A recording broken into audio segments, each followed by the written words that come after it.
میں یہ عرض کروں گا کہ پرویز الہی صاحب نے یہ انٹرویو دے کر ایک حقیقت بڑی منظر عام پہ لے کے آئے ہیں جس کا لوگوں کو ویسے پہلے ہی ادراک تھا،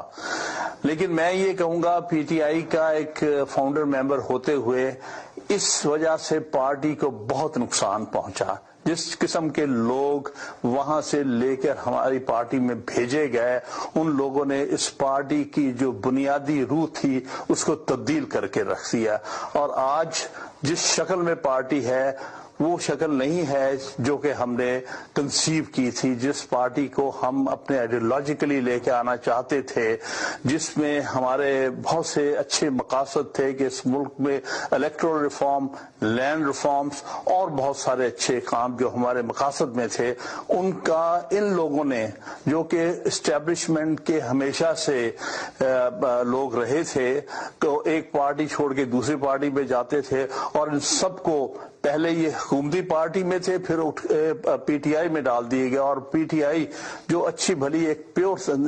تھی جو عوام کے دور پر پروان چڑھ رہی تھی، اس میں اس قسم کے اپرچونسٹ داخل کر کے اس پارٹی کا چہرہ مسخ کیا۔ یہ بڑے افسوس کی بات ہے، نہ فوجی اسٹیبلشمنٹ کا یہ کام ہے، نہ کسی اور آئی ایس آئی کے کسی آپریٹو کا یہ کام ہے کہ وہ پارٹیوں کے معاملات میں مداخلت کریں، کسی پارٹی سے نکال کے کسی اور پارٹی میں لوگوں کو داخل کرے، یا پارٹیوں میں لوگوں کی وفاداریاں تبدیل کرے۔